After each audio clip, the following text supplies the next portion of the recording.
दोस्तों वैसे तो दुनिया की सबसे शानदार खोजें जमीन के अंदर से होती हैं, लेकिन इसका मतलब ये नहीं कि खोजकर्ताओं को पानी के नीचे कुछ भी शानदार नहीं मिलता। दरअसल पिछले कुछ समय में खोजकर्ताओं ने पानी के अंदर ऐसी शानदार खोजें की हैं, जिनको देखकर आपको अपनी आंखों पर यकीन ही नहीं होगा। तो चलिए जानते हैं पानी के अंदर की गई कुछ ऐसी ही शानदार खोजों के बारे में हमारी इस वीडियो के जरिए। Number 10, Yorkshire lost Atlantis.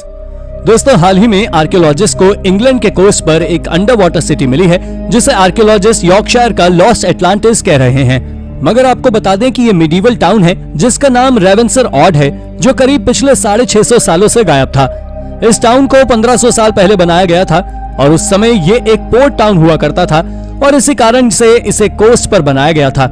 लेकिन साल 1362 में आए भयानक तूफान और बाढ़ ने सी लेवल को बढ़ा दिया, जिस कारण से ये पूरा टाउन पानी के अंदर डूब गया।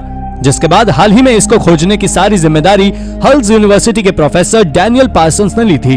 आपको जानकर आश्चर्य होगा कि उन्होंने ही इसका सारा खर्च उठाया और करीब पानी के अंदर 25 एकड़ एरिया को खोजने के बाद उन्हें इस सिटी के एविडेंस मिले। Number 9, under water cannibals.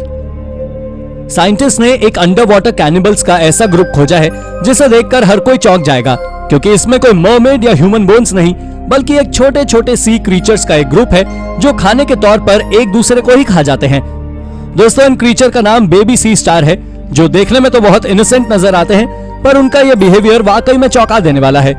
शायद ही आपको इस बारे में जानकारी हो कि इनकी खोज अनजाने में हुई थी, और वो भी तब जब रिसर्चर्स का एक ग्रुप बेबी फॉब सी स्टार्स को ऑब्जर्व कर रहा था। रिसर्चर्स के उस ग्रुप ने पाया कि सी स्टार सबसे पहले सामने वाले के बिहेवियर को देखता है और उसके बाद वो दूसरे सी स्टार को अपना भोजन बनाकर खाने लगता है। आज ये यूएस के ईस्ट कोस्ट पर पाए जाते हैं, जिनके बारे में जानने के बाद इंसान एक पल को डर जरूर जाता है। Number 8, the terror. दोस्तों HMS टेरर एक स्पेशल लड़ाकू विमान था जिसे 1813 में रॉयल नेवी के लिए बनाया गया था, जिसमें उस समय एक बॉम्ब फायरिंग मशीन भी लगाई गई थी, जिसने 1812 के युद्ध की कई लड़ाइयों में भाग लिया और उन युद्धों में बाल्टीमोर की लड़ाई भी शामिल थी।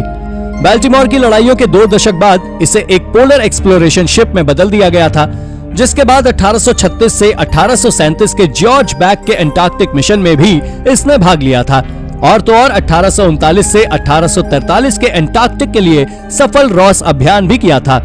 लेकिन सर जॉन फ्रैंकलिन के ऑर्डर पर HMS को नॉर्थ वेस्ट रूट में जाने को मजबूर होना पड़ा, और उसी दौरान 1845 में HMS एयरबेस के साथ साथ सभी सैनिक अचानक से खो गए।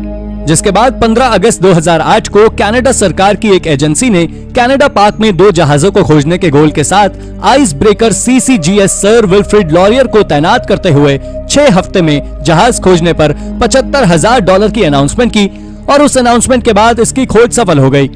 वैसे कैनेडियन गवर्नमेंट का गोल कनाडा के आसपास के सारे जहाजों को खोजना था, लेकिन HMS के पार्ट्स तो आसानी से खोज लिए गए, जिसके चलते कैनेडियन गवर्नमेंट को भारी नुकसान हुआ। Number 7, sunken temple. दोस्तों थाईलैंड वो देश है जो आज इतिहास के सबसे खतरनाक सूखे का सामना कर रहा है, और इस सूखे को आज करीब 10 साल से ज्यादा हो चुके हैं, जिसके कारण वहां से आर्कियोलॉजिस्ट को कुछ ऐसी खोजों को भी अंजाम दे रहे हैं जिनके बारे में शायद उन्होंने कभी सोचा तक नहीं होगा। वहां से आर्कियोलॉजिस्ट को एक बुद्धिस्ट टेम्पल मिला है जो पिछली कई सदियों से पानी के अंदर डूबा हुआ था, और जिसके ऊपर कई तरह की कार्विंग्स बनी हुई है। यह मंदिर साल 1999 में एक डैम के बनने के कारण पानी के अंदर डूब गया था, जिसका नाम वाट नोंग बुआ याई टेम्पल था। दोस्तों इस टेम्पल के बीचों बीच एक विशाल बुद्धा स्टैचू भी मौजूद था, जो करीब 13 फीट ऊंचा था। लेकिन हाल ही में जब रिसर्चर्स ने इस टेम्पल को खोजा तो पाया कि बाकी सभी चीजें तो ठीक है, लेकिन उस बुद्धा स्टैचू का हेड गायब है, और उसी बुद्धा स्टैचू के कारण यह मंदिर पूरे थाईलैंड की सबसे प्रसिद्ध जगहों में से एक था।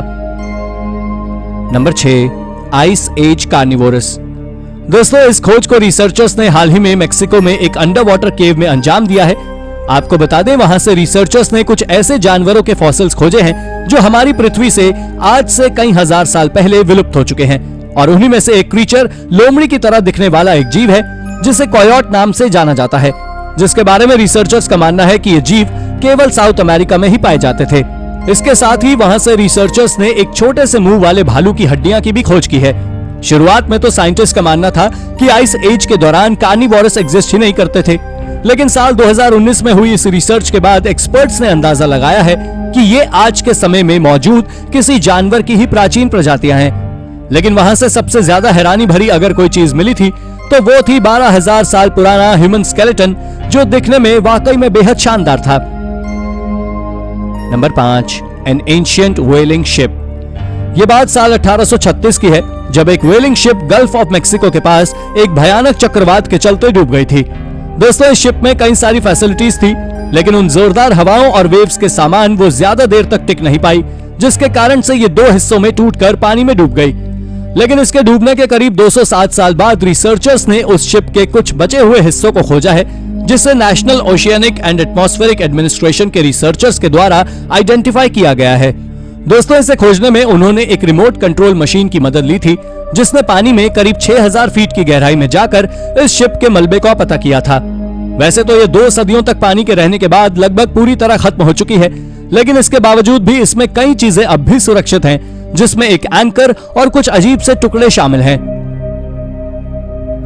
Number 4, under water treasure of Caesarea. दोस्तों, कायसेरिया इजिप्ट के आखिरी फेरोह थे और वो क्लियोपात्रा एलिजिमेटेट के आखिरी पुत्र भी थे। इनकी मां का 30 बीसी में निधन हो गया था, जिसके बाद उन्होंने स्वयं अपने हाथों में पूरा साम्राज्य ले लिया और उस पर इन्होंने रोमन ऑक्टेवियन के आने के पहले तक राज किया। आपको बता दें कि इजिप्ट में कैसियोरियन से रिलेटेड बहुत कम ही चीजें मौजूद हैं, क्योंकि ऑक्टेवियन ने इनसे जुड़ी हर एक चीज को पूरी तरह मिटा ही दिया था। लेकिन साल 1997 में एक बहुत ही विशाल पत्थर का बना हुआ सिर अलेक्जेंड्रिया के हार्बर में पानी के अंदर से खोजा गया था। दरअसल 1st सेंचुरी बीसी में आए एक बहुत ही भयानक भूकंप और सुनामी के कारण ये एंशिएंट सिटी पूरी तरह से डूब गई थी। लेकिन जब पानी के अंदर जाकर देखा गया तो वहां से कई सारे फैसिनेटिंग आर्टिफिशियल्स, रोमन प्रिंस का मार्बल्स हेड, एक स्फिंक्स और बहुत सी चीजें मौजूद थी। इतना ही नहीं, वो जो पत्थर का सिर मिला था वो कैसेरियन की ही मूर्ति का था, जिसका पता रिसर्चर्स ने हाल ही में लगाया है। Number 3, ancient sunken castle. ये खोज टर्की की वैन नाम की एक लेक से की गई है, जो पूरे टर्की की सबसे बड़ी लेक्स में से एक है। इस किग्जे में सी डाइवर्स ने एक बहुत विशाल कासल के खंडर को खोजा है और ये खंडर आज से करीब 3000 साल से भी ज्यादा पुराने हैं, जिसे आर्मेनियन कासल के नाम से जाना जाता है। आपको बता दें, इस कासल को आयरन एज के दौरान किसी सिविलाइजेशन के द्वारा बनाया गया था, जिसे किंगडम ऑफ वैन के नाम से जाना जाता था। लेकिन अब सवाल आता है कि क्या आयरन एज सिविलाइजेशन ने इस कासल को पानी के अंदर बनाया था? दोस्तों, जब साइंटिस्ट ने इसके ऊपर रिसर्च की तो पाया कि जो आज का सी लेवल है वो आयरन एज के सी लेवल से करीब 100 फीट ज्यादा है, यानी कि उस कासल को जमीन पर ही बनाया गया था। और ये कासल कितना बड़ा है, इसका अंदाजा आप इसी बात से लगा सकते हैं कि इस कासल की जांच पड़ताल करने में अंडर वाटर आर्कियोलॉजिस्ट को करीब 10 सालों का समय लग गया था। Number 2, under water potato garden.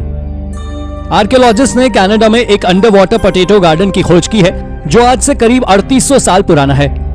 इसके साथ ही ये पूरे पैसिफिक नॉर्थवेस्ट में गार्डन का एक इकलौता उदाहरण है। आपको जान लेना चाहिए कि इस गार्डन को पानी के नीचे ढक कर रखा गया था। दरअसल इसको कमल को तरह कुछ पौधों को लगाकर उन्हें मिट्टी से ढका गया था। इसके साथ ही आर्कियोलॉजिस्ट को वहां से कई खुदाई करने वाले टूल्स के साथ साथ 4000 वापेटो ट्यूबर्स भी मिले हैं, जो इंसानों के खाने लायक एक पौधा होता है और दिखने में पोटैटो की तरह ही नजर आता है। वैसे तो कोई पक्के तौर पर नहीं जानता कि इसे किसने बनाया, लेकिन इसके बारे में ऐसा मानना है कि इसे काटजी पीपल के द्वारा बनाया गया था। Number 1, under water mystery blob. दोस्तों, इस ब्लॉब का आकार करीब एक हाथी के बराबर है, जो टर्की की मेडिटेरेनियन कोस्ट पर सी डाइवर्स के लिए एक मिस्ट्री बना हुआ है। दरअसल जब आर्कियोलॉजिस्ट मरीन एनिमल्स की फोटोग्राफी कर रहे थे, तभी उन्हें एक विशाल जेलीफिश की तरह ट्रांसपेरेंट ऑब्जेक्ट नजर आया, जो पानी से करीब 72 फीट की ऊंचाई पर था। और ट्रांसपेरेंट होने के साथ साथ वो ब्लॉब अचानक से चमकने लगा, जिसे देखकर सब दंग रह गए। आपकी जानकारी के लिए बता दूं कि जब national oceanic and atmospheric administration ने इस पर रिसर्च की तो उन्होंने बताया कि ये मरीन एनिमल के अंडे थे, जो आज पानी में रहने के कारण किसी जेलीफिश के आकार के नजर आ रहे थे। पर सच्चाई क्या है, इसे आज तक कोई नहीं जान सका है। तो दोस्तों, ये थी हमारी आज की वीडियो। अगर आपको वीडियो अच्छी लगी हो तो वीडियो को एक लाइक जरूर करें और हाँ, जाते जाते चैनल को सब्सक्राइब भी जरूर कर दीजिएगा। धन्यवाद।